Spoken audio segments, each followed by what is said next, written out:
আম্মা জান খাদিজাতুল কুবরা রাদিয়াল্লাহু তাআলা আনহা দুনিয়া থেকে বিদায় নিলেন।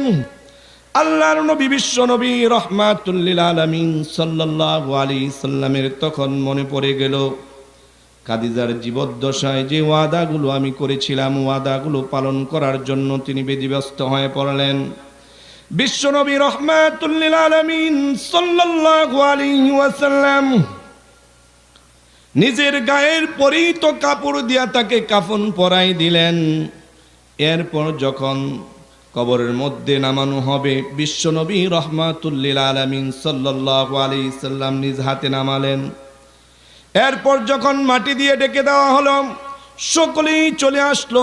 রাহমাতুল লিল আলামিন আসেন না, খাদিজার কবরের পাশে দাঁড়ায় আছেন আর অতীতের স্মৃতি বিজড়িত ইতিহাসগুলো মনে করে করে তিনি চোখের পানি ফেলতেছেন। কারণ এই খাদিজা